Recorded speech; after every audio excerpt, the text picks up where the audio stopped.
So thank you so much, everyone. Now we have 45 people and we are like amazed, surprised that we have now 154 signups. And thank you so much. We're all excited. And so like today is just a kickoff meeting and we have a Monica speech, how we make this group, and Ronald Lee kindly gave his reflections and thoughts. And then after that, Vanessa, one of our organizers, will speak her reflection and also experiences in formal demography. And then we have 10 or 15 minutes for discussions or Q&A from your thoughts. How do we want to organize and so on. Okay, so and my name is Rio. I'm a postdoc in University of Oxford, and my research interest is fertility in high-income countries using formal demography. So I think we should go for Monica's speech. Please, Monica. Okay, thanks, Rio. Hi, everyone. I'm just going to share my screen, which still takes me a while, even though we've been doing this for like 18 months now, but you know, yeah. Okay, can you all see that? And I'll make it full screen. Full screen. Okay. All right. So, and just to introduce myself, for those of you who don't know me, I'm Monica Alexander. I'm a assistant professor in statistics and sociology at Toronto. Welcome, everyone. This is so exciting that this has sort of happened really quickly, and like it's there's heaps of people here as well. So we're really excited. Just so you know, we are recording the meeting because of time zone issues and some people couldn't come, and so we wanted to make sure everyone could be involved. So I'm just going to talk for a little bit just to give you an overview of how this started and what we potentially want to try and achieve here. Okay, so how did this come about? Why do it? Who signed up? And what could we do? Okay, so how did this come about? The short answer is definitely Twitter. The long answer is a bit more involved. So Elizabeth Wrigley-Field, who I think I saw jump on the call, she posted last week a really interesting thread about what started as like, you know, thinking about how we could improve our publishing our appendices in journal articles in demography. It sort of ended up in interesting reflections about formal demography and how you know, the challenges of publishing in formal demography, particularly as an early career researcher. And then Vanessa, who's a co-organizer of this group, she sort of had equally interesting reflections about, you know, the challenges of getting into formal demography as a junior, and some sort of barriers about like trying to publish and trying to do work in formal demography. Rio then commented, well, let's start a group. And me, who, you know, people who know me probably know that I spend way too much time on Twitter. I was sort of lurking in the background, reading all these threads, thinking, you know, we should start a group. That's a fantastic idea. I'm on maternity leave, so obviously I'm going crazy not talking to adults. So we sort of got together, the three of us, and decided to start this group. And so why do it? So, you know, we're all like, one of the good things about this sort of Zoom era is that we can all like go to as many seminar series as we want. Essentially everything's online. And so it's great. You know, for example, I can still go to Brown Bags at Berkeley, which is fabulous. And, you know, yesterday I went to the CPTC seminar in the University of Southampton. It's fantastic. So why do we need another one? Well, I think like for us, there's sort of three main reasons. So the first one is like to try and bring this like relatively small community of formal demographers and people interested in formal demography together. So thinking about, your usual population pop center seminar series, for example, a formal demography talk might come up one every 10, one every 20 presentations. Okay, so it would be nice if we could sort of have a really focused group to talk about sort of formal and mathematical demography in a bit more detail. I've put an asterisk next to small because actually based on what we saw over the past week or so with people signing up to this is maybe it's not actually that small. So on Twitter, Roland Lee sort of commented that he was talking to Carl Schmertman once about, well, thinking about who is actually doing formal demography is probably just in the double digits. But I think there's like a difference in how we define our group, right? It's like who's doing formal demography versus like who wants to do formal demography and who's interested in formal demography. And so I think that the community of people by that definition is actually quite large. And as Rio mentioned, we've had more than 150 signups to this meeting, and I can't see how many people are here, but I think we've got sort of more than 60 at the moment.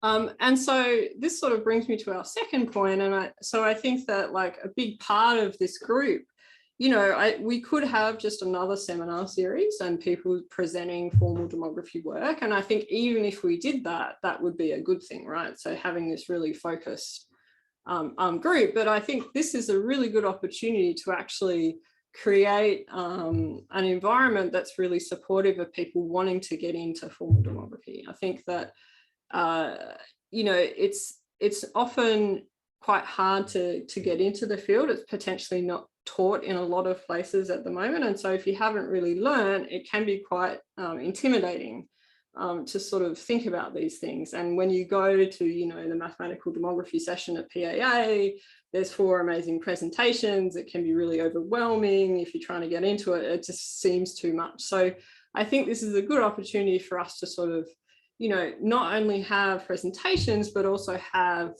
tutorials and hands-on sort of like, going through papers and trying to understand things and going through code and things like that. And then our third sort of thing that I think is sort of a broader, higher level thing that I think we're all interested in is talking about, okay, what is formal demography? What was it in the past? What does it look like now? And what can it potentially look like in the future? And, I think that there's not really a one set answer to these questions. Ron, who's speaking next, had a really good paper or talk that I realize is now 20 years old, are talking about like some of these issues. And so I think we've been talking about what is the future of formal demography for 2 decades at least, but we're still not really sure what it is. So sort of having those discussions, I think, is useful as well. Okay, so who signed up? As I said, we've had over 150 signups to date. I'd made this little map a couple of days ago just to sort of see where people are, and it's quite incredible, in my mind anyway, how like, broad the signups are, and it's really great. I mean, obviously it's been a pretty selected way of recruiting people. Most of people I think have heard through Twitter and then perhaps a little bit of forwarding the website and stuff. And so, as time goes on, I think we can broaden that, but it's really amazing that we've got sort of coverage in so many countries across the world, and not just North America and Europe, which is nice. It's nice to see other sort of representations as well. Rio did this really cool word cloud about, when you signed up, you talked about what your interests were. It sort of is quite interesting to me that the biggest thing that people said was you're actually interested in mortality, and that was more common than being interested in formal demography. So perhaps that gets to a little bit of the, people wanting to get into formal demography a bit more, and particularly with mortality research, it's sort of lends itself well to using formal demographic techniques. And so hopefully that's something we can achieve here. And then what can we do? So I think that when when you registered for this, we sort of asked you what you would like to do. And so some of the ideas that we had were just having sort of, people coming and presenting works in progress or recently published papers, and particularly sort of giving an avenue for early career researchers to do that. Another idea, as I mentioned before, I think, and this is sort of, quite a selfish idea, because I'm not a formal demographer at all. I guess I'm formal demography curious, perhaps. And a lot of things, like I read some papers and I'm sort of like, oh, I kind of get it. And I could kind of think about like ways of doing this, but not really, because it's not really what I work on. And so I think that I would really benefit from going through some, classical papers, going through some more recent stuff and learning about these techniques, but also how to implement it using a coding language, particularly R. And I think that could be really useful to sort of broaden the understanding of techniques and who's using them.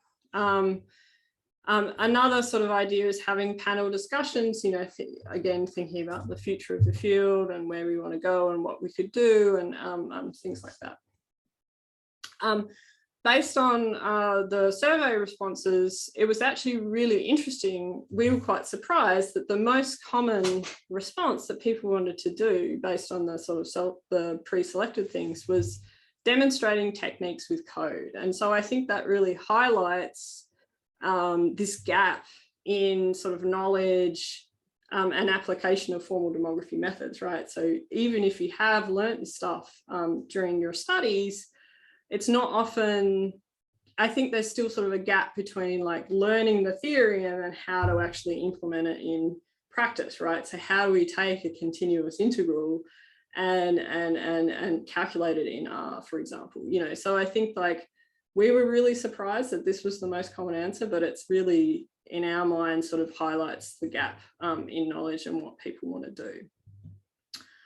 So as I said, that was the most popular. There were some other sort of free text things. There was, and I've sort of pulled out a couple of the really big themes that we were seeing. So there was a lot of like, I haven't learnt this stuff isn't taught at my university and I really want to learn it. And another thing that really came through was, I want to meet people who are interested in this stuff. I want to form collaborations, potentially join projects, think about project ideas. I know someone, who was it? I think it was Rene Flores on Twitter, said that, he was looking for a formal demographer for a project a couple of years ago and couldn't find one. And so, a group like this is sort of a good opportunity to sort of form those collaborations. There are a couple of really other good suggestions. So this suggestion actually came from Vladimir Konunis-Romo, who couldn't be here because it's like 2 a.m. in Australia or whatever, but he thought it would be a good idea. And I think perhaps later on we could, think about a topic, form groups, and then go away and think about and come back and discuss to see how people are approaching the same problem.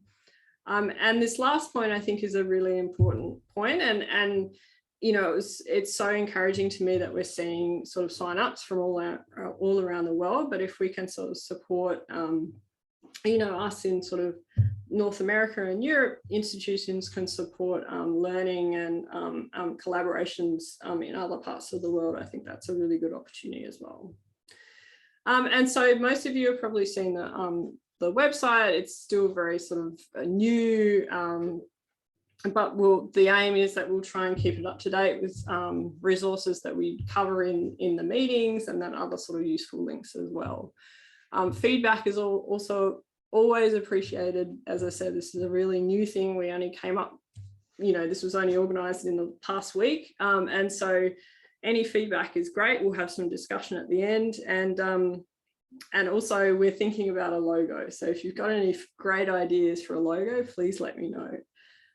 Okay, so that's it from me. I'll stop sharing my screen. And then I think, Ron, if you want to take over, that'd be great. Okay. Am I audible? Yeah. Okay, great to be here. Great to see that formal demography is continuing and alive, and there's interest in it.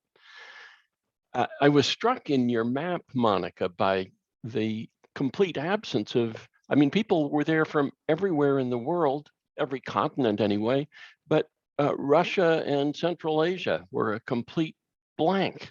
And I wonder why that is. I know there's a demography meeting, National Transfer Accounts meeting going on there with those people just this week. And I bet they're just in a different communications network. I bet they'd be interested as well.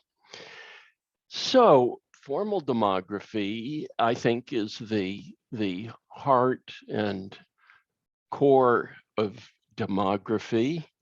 I think, yes, it may, I mean, certainly applies for mortality, but I think it applies for every single field and almost any demographic problem. And I think it's not so much a specific set of techniques or knowledge as it is an attitude, a particular kind of perspective when you approach a problem in demography. Just a sort of clear analytic thinking, which lends itself to math, but it doesn't always require math. Well, I've worked on, well, fertility, mortality, migration, historical demography, evolution, economic demography, population aging. Just I've been doing this now for 55 years and worked on many different kinds of projects, and every one of them, the only way I know how to think about a topic in demography pretty much is through the formal lens. The only way I can look at it. I'm still doing formal demography now, mostly in evolutionary biodemography, but also national transfer accounts, population aging, and such.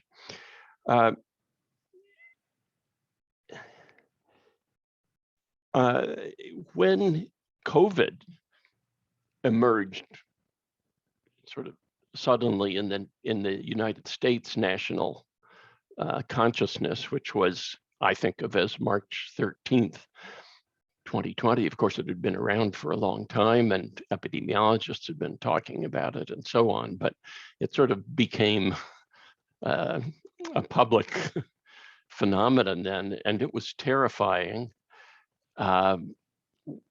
We saw it was, number of cases was doubling every 2 or 3 days in early times from analysis of Wuhan and northern Italy. And we saw from a great Imperial College London group doing simulations and projections that in the United States we were going to have 2.2 million deaths if action weren't taken. Well, all of this was very scary, but also very hard to understand as a demographer, hard to put in perspective. But formal demography, very quickly, just sort of back of the envelope kind of scratching and thinking, made clear that while a million deaths would be terrible, horrible thing, but it would only be like a third increase in mortality for that year, for 2020, we were then thinking. And if you think of the Gompertz coefficient, the rate of increase of mortality with age, that would be like saying adults would have the mortality of someone 3 years older for a year, and then they'd go back to having their normal mortality thereafter. Well, that made it seem not so terrible, not so at least unthinkably terrible at all. And that also said, yeah, it'll be something like a period life expectancy hit of 3 years. And then we'll go back to normal, and probably better to look at it in terms of remaining life expectancy and all of that. Well, after, thinking about it that way for a few hours, then I felt very much calmed down and I could go to sleep that night, not quite as terrified. But then a week later, Pueo, who was a very prominent online figure then, said, well, he thought there'd be 10 million deaths in the United States. At that point, I just threw my hands up and sank in despair and depression. And fortunately, he was completely wrong. Okay, anyway, COVID can be a tranquilizer and a calmer, as well as giving insights. So how can we strengthen the intellectual community and the field and the approach of formal demography? How can we strengthen the training of young demographers in this area? Well, I think this new group is a great step in that direction. And I wish it had happened a lot earlier. And why didn't I do something like this 40, 50 years ago? It would have been great. I think it's terrific. And the things you've talked about doing sound great to me. It seems very clear that whatever is done, it does have to be done certainly across institutions, probably cross-nationally and internationally, globally, as you're doing it. Because at any particular institution, well, most institutions don't have a single formal demographer, and very few have more than one. And so there's no one to talk to often, to share your ideas, to present the things you're excited about, have someone tell you you're crazy, whatever. It has to be bringing people together over a much larger area. And for teaching, the problem is compounded because even if there is someone in a department or school who knows formal demography and is ready to teach it, it's very rare that there are enough qualified and interested students to merit offering a class in formal demography. Now, I got a start in 1965, I guess, with Nathan Kiefitz, who was visiting at Berkeley, where I was a student at the time. And he offered a course called Sociological Methods, something like that. Well, it turned out that was a formal demography and Fortran programming class, which was a wonderful thing. If I hadn't had that, I don't know where I would be now. But I think there needs to be, we do have now a wonderful inter-university training program in Europe. We have Rostock. In the United States, we have a summer training workshop, which I guess has been around for 10 or 15 years.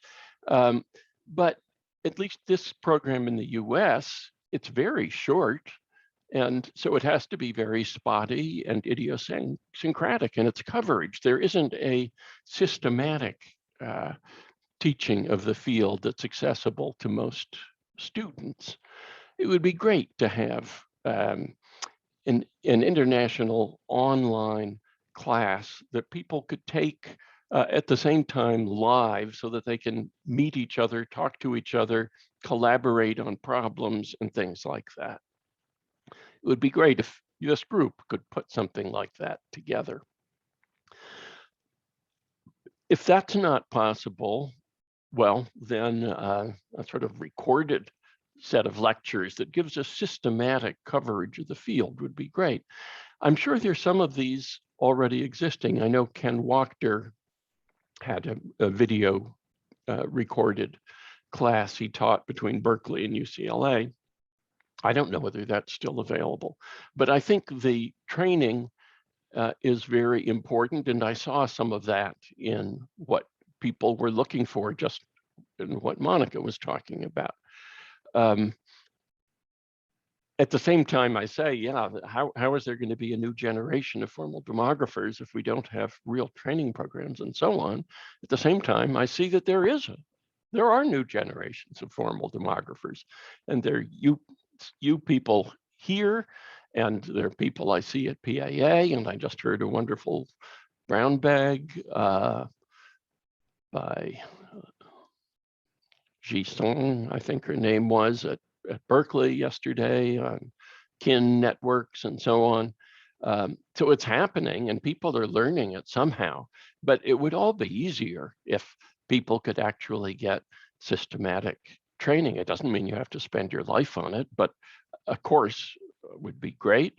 Right now, I'd say we have, for the most part, only the very most basic kinds of demographic methods courses and not more advanced training. Well, I'll leave it at that. Thank you very much. I wish you all the best, and please, I'll go on the website and enroll myself in this group. Thank you all. Okay, thank you so much, Ron. That was amazing reflections and your experiences of the COVID to your daily life and so on. All right, so I will not take so much time. So next, our co-organizer Vanessa will give her reflections. Take the floor, please, Vanessa. Thanks everyone for joining us in this adventure, and thank you Ronald for your reflections. I loved when you started because it's something I really share, the same idea, so it made me feel a bit relieved with what I was going to say next. And I would like to start saying something about what you said in the end about the strengthening and the training. And I think that one thing that I was really reflecting upon while I was building a little of my notes that I will share with you, and what we talked with Rio and Monica, is that we have like these initiatives already of strengthening the training with the annual workshop in Berkeley and others. But there is a dissonance between the training itself and the mindset. So like you said, formal demography really requires getting into it, like in the sense of not only knowing it, but really getting into the mindset. It's really a frame of mind and a way of thinking. And I really think that in order to really advance the field, so not only have the training on it, but advance the field and tackle new potential problems, this really requires getting the mindset. So knowing what to do, but not with this logic of you're computing things, but really getting into this mindset where you can very quickly with the back of the envelope calculation like you did, because you already think like that. You have your breakfast thinking like that. And this requires a lot, and it requires time and requires deep thinking. And what I thought we could do within this group is really try to advance that. So really put into practice. And that's why we also called it working group, because it's really like to think like that, learn how to think like that, and to shape our thinking. And hopefully with this to advance the knowledge and tackle new puzzles and new problems as well. So I will share a little bit of my slides. It's just very, how can I say, some very maybe provocative notes on what brought us here. So it's connected to many of what Monica already mentioned, the why we are here and why we're thinking about this. Also connected a little to the institutional setting. So the fact that Ronald also mentioned that we have little formal demography, demography departments in itself, but also formal demography groups. And there is a bit of a discouragement that we feel when you are relatively young and in the early career to really choose to work heavily in formal demography because of the time it takes to produce this type of knowledge as well. So not only have the training, but to really work on it as a research topic. And this is connected to many things which are tough to change because they are inherently connected to the task of a researcher, like teaching and writing grants and doing something that you can sell. So to having a grant on formal demography only is very tough. And to do that when you have, like me, 3 or 4 years after you finished your PhD, where sometimes a really, really good solid paper in formal demography takes almost that time to get to develop, and to really focus, to choose this as your main field of specialization is really tough. So maybe this could be an opportunity where we could pool some of our resources to strengthen the field, but also give the opportunity of those who really want to work on this to share their resource. And we will put on the website some great resources for reflection. One of them is this paper, this essay actually by Ronald Lee, which was published on this exact same day as we're talking now, but in June, 20 years ago, when he says that demography abandons its core. And there are many other reflections, and my point here will not go through the history of demography or formal demography, but these are really classical, excellent essays. Also, the interview of Samuel Preston at the presidential address in 1984. Actually, I love all the PAA presidential addresses. You learn a lot about life as a demographer. So I would really just bring some of these resources for my reflection, but it's not my aim, of course, to go through all of this history, this rich history. And we will put everything on the website for those who have curiosity. But I'll start with this reflection by Ronald, with this classical essay, which is very specific in time. Like at the point where he published this, there was this very specific context in demography. So he was discussing this concern of the core of demography being lost, and this core is formal demography. And this is particularly connected with the increase in micro level research. So this is a very specific debate that he develops there. For those who haven't read, I think everyone read it, but I really don't want to go into that debate, but just use this, which I think has been used a lot, the sense of this drawing or this scheme to think, well, where is formal demography? Because this is my task today, to really just put some provocative notes of what is it and what we are doing. And so this idea of the core, of formal demography being a core, and this is connected not solely, like he said, but mainly to hard mathematical models, measurement and dynamics. And we would have the soft render borders where the core would translate or relate to the real world. And I think this is very, I'm really reinforcing this because this is a characteristic of the interdisciplinarity of our field.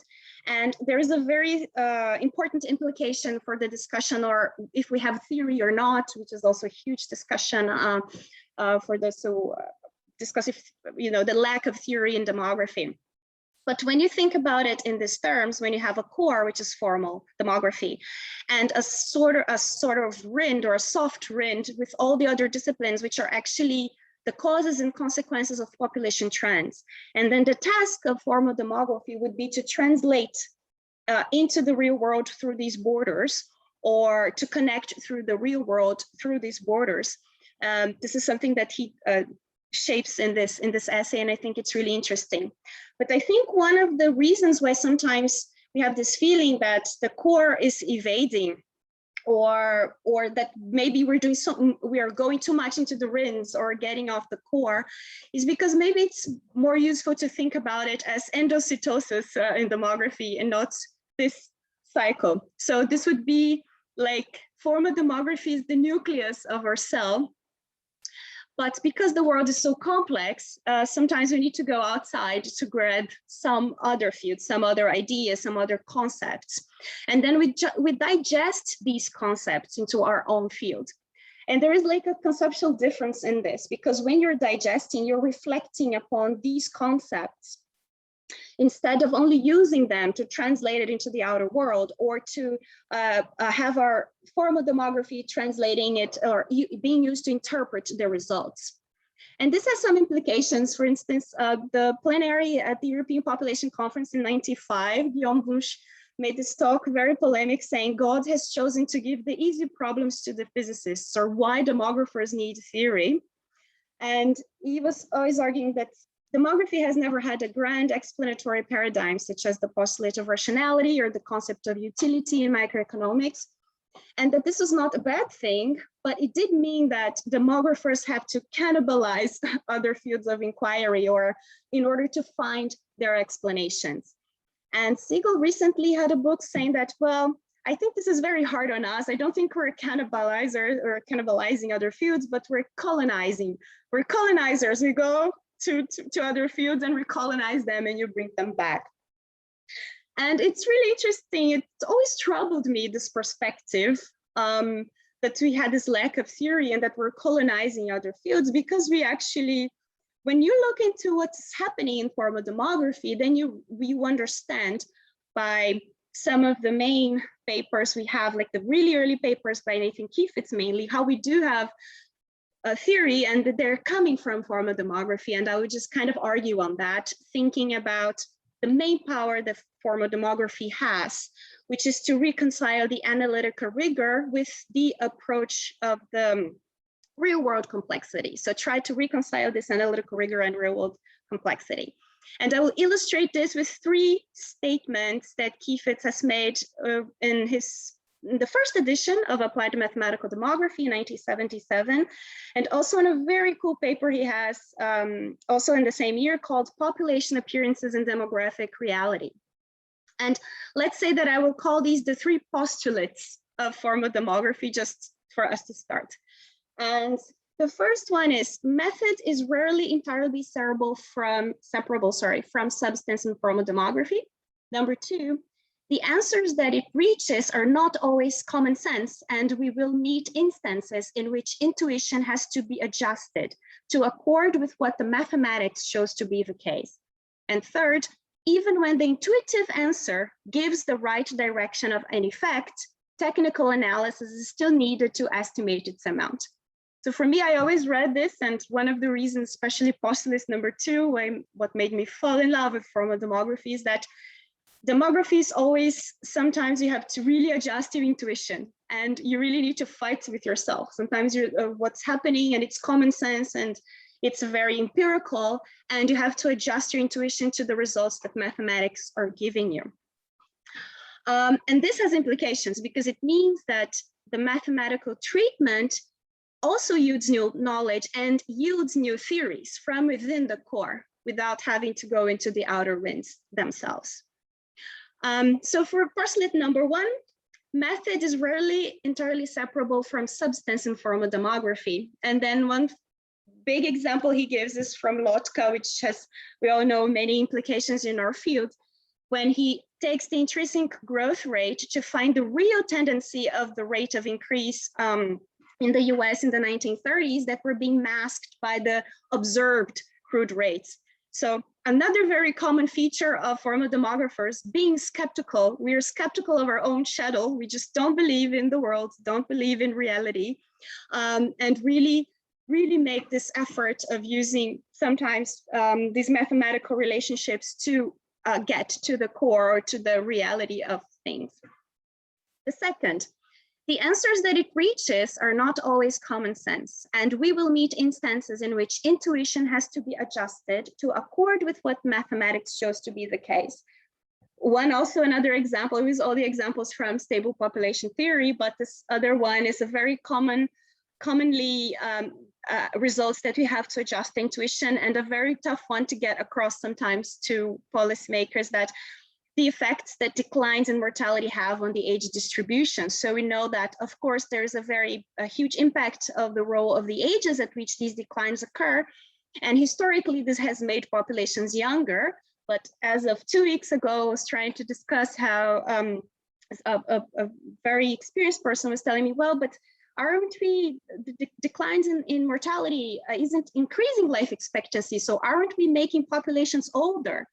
And this is also something that we had to adjust our intuition. No, declines in mortality not necessarily make a population older, it can make populations younger. And historically, because of the way at which ages the declines occurred, it actually made populations younger at one point. And we can show these relationships mathematically. And this is something that's just like Keith had said on this population appearances, by quoting Marx, if the world was as seen by common sense, then there would be no need for science. So you're distilling this common sense into these relationships. And the last one is when the intuitive answer is in the right direction, but you still need technical analysis to estimate its amount. So for instance, an increase in fertility levels when mortality is constant will raise the rate of population growth. So this is according to your intuition, simple to explain. But then what is the effect on the age structure of a fertility-induced increase in the rate of growth?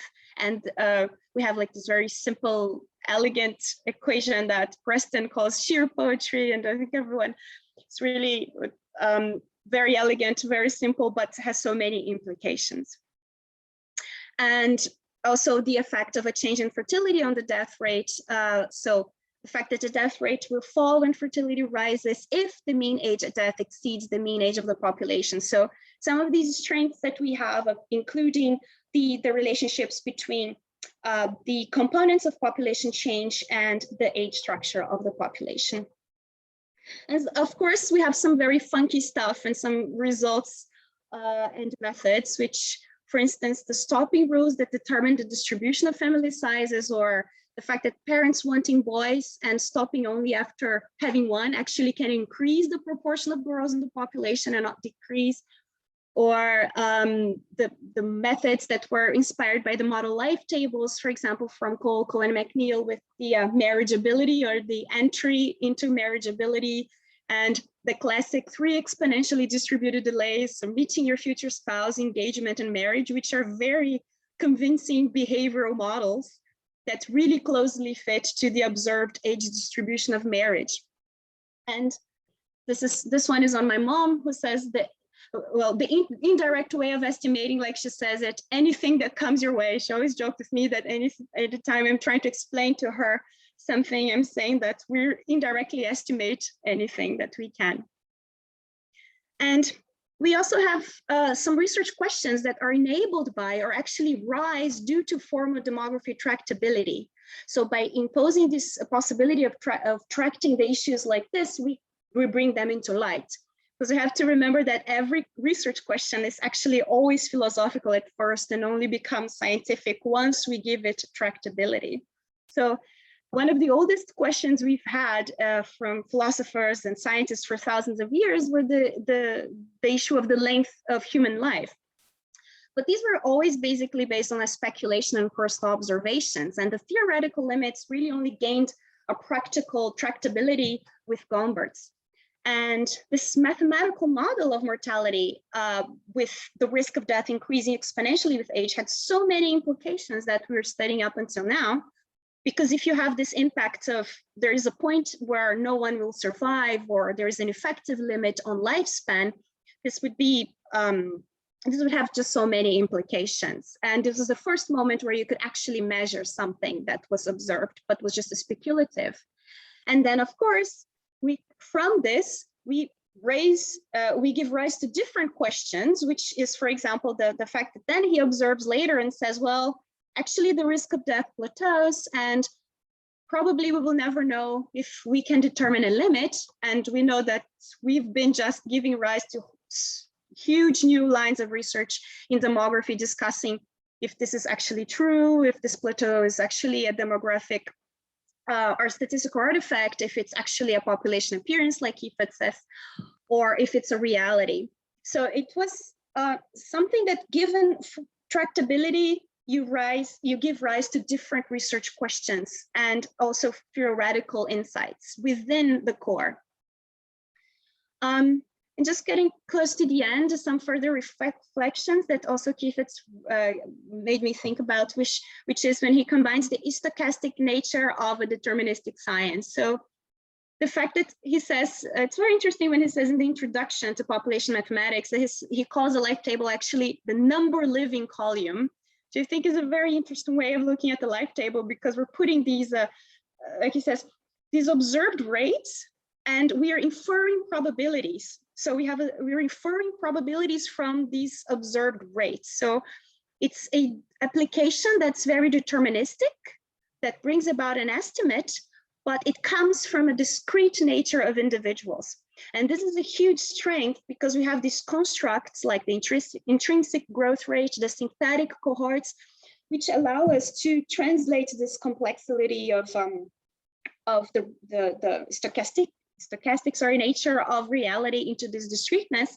Because when you're doing policy and when you're trying to come up with an aggregate indicator, there's no way to discuss it in a stochastic terms, sorry, which is also something that Ronald Lee mentioned in this essay of his 20 years ago about the power that we have to do this micro and macro link, and also the power we have from stochastic into deterministic. And Vanessa, sorry, could you wrap up? Yeah, just we may need, in the end, the last one. And just because of this reflection on the theories, if we have theories or not, there's also a very cool review from William Bross that was published in Science in 1969, a review he does from the book of Mathematics of Population. And it says, it's very weird to discuss the lack of theory, because maybe there's a misunderstanding between population mathematics and mathematical techniques for the analysis of population data. So for example, when you have statements like when Levi-Bacci said, demography is much more a set of techniques instead of a science. Well, maybe it's because you have to take into account that we have these mathematical relationships that represent the determinants of structure and change in real population. So they are determinants. So you use data in many circumstances to illustrate the theories, but you don't need them to justify them. So this is just another comment I would like to make. And just a little bit, this is my last comment, is something that Monica actually mentioned on the 25 years of MPIDR, which is when we think about how to reconcile this formal demography core with the data-driven demographic research. So the future of a data-driven demographic research with formal demography. So how to reconcile these new forms of data or increased computational power, all the other topics with all of these concepts that I've mentioned earlier, and how could we join these efforts to really advance or make new questions or advance older questions that we have in the field. So that's it. Thank you so much.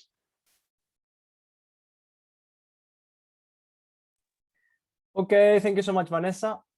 So we have 10 more minutes for Q&A or just for discussion.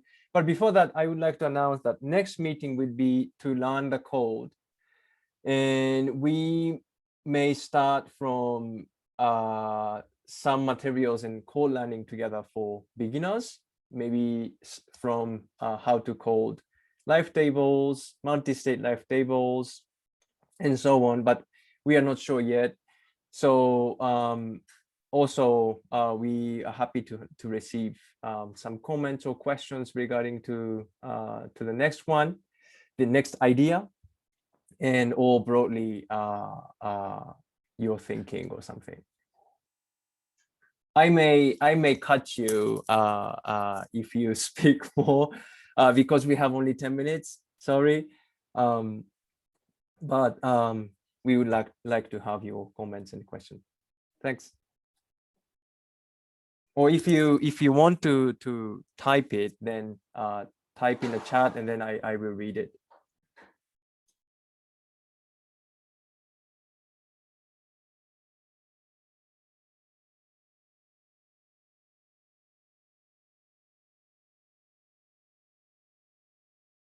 Yeah, so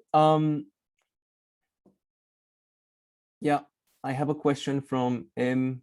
Howell. Sorry if I pronounced it wrongly. So the group is not only limited to the junior scholars, it's more open, and we may make a separate group for different topics of interest, or some of them suggested let's make a reading group, so we can also make a reading group. So we may pass you to lead some subgroups. We are just started, so all kinds of ideas or just an initiative, I will do this, or this kind of things, we are very happy. Yeah, I might And just yeah, chime in as well, Matt. I think the idea of this is it's not meant to be exclusive at all. It's meant to be inclusive. And while I think trying to encourage more participation from early career researchers in my mind is a big aim, that doesn't necessarily mean it's just for early career researchers. And in fact, it provides like a good opportunity for junior scholars to potentially connect with more experienced people and learn from more experienced people. So I think that's was the goal, one of the goals. Thanks, that's great. No worries, can't see you, but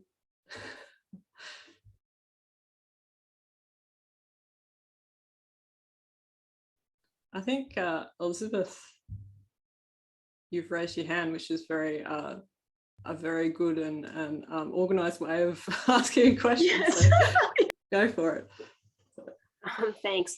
Thanks so much to you three for organizing this. It's really, I think, just fantastic to have a network like this. It's so long in coming and so needed.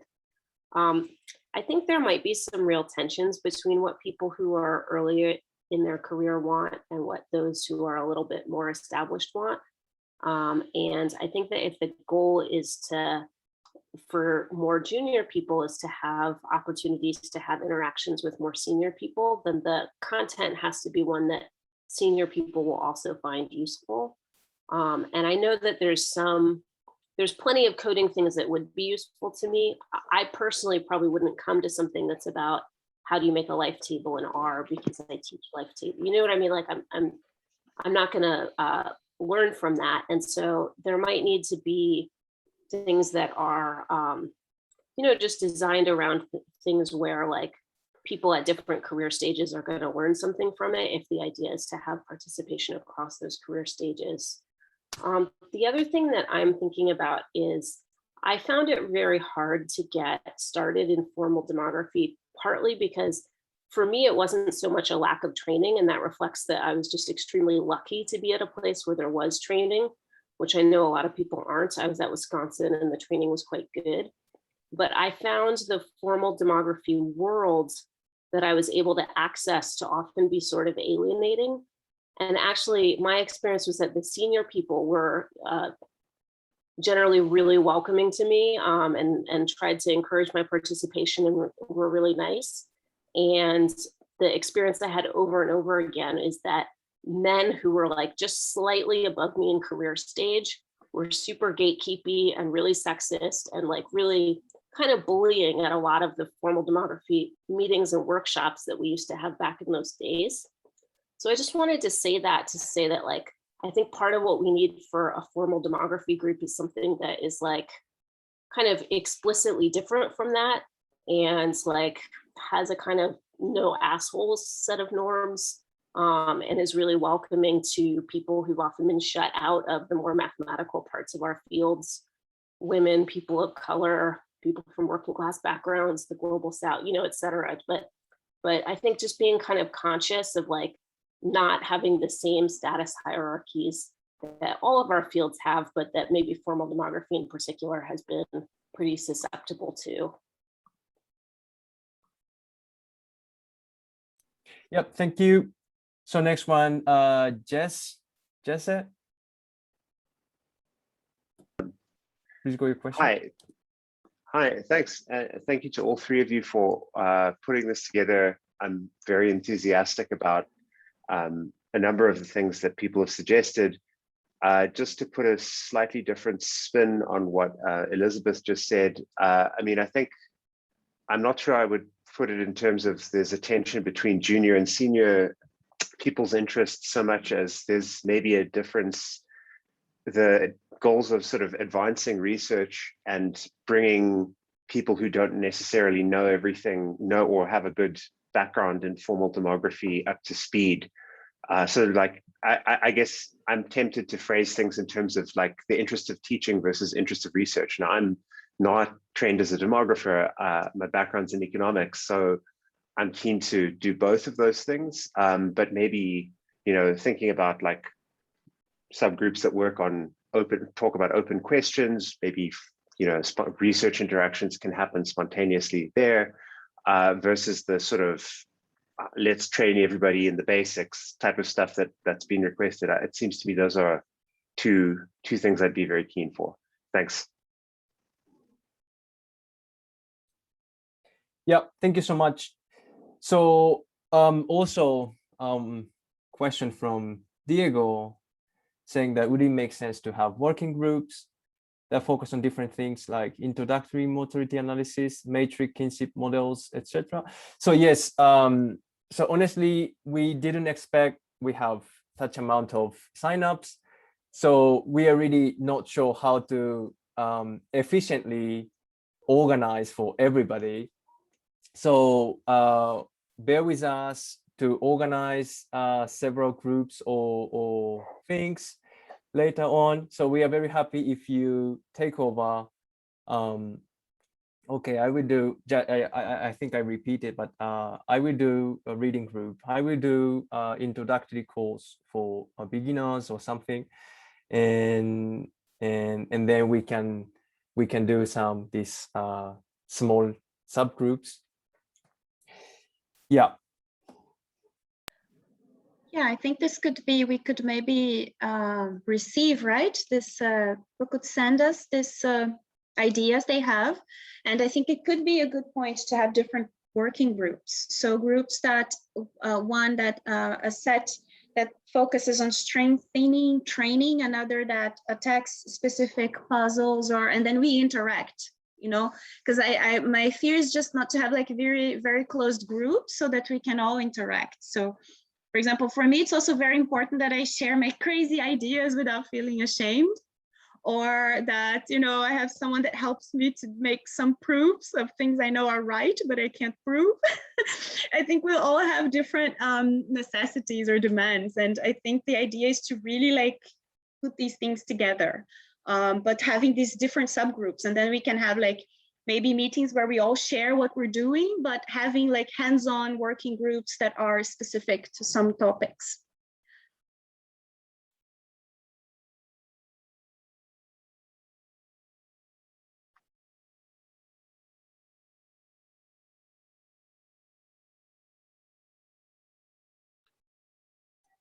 Go ahead, India, please. Yeah, hello. I accidentally sent my message unfinished, so I thought maybe it would be just faster to say it. I think one important thing that our group can bring is just facilitate digesting the new papers that are coming out. And my constant feeling is that, well, even if I try to follow what's been appearing in different journals, quite often I at some point, like a year or 2 years later, I realized I missed some important paper. And this is what we can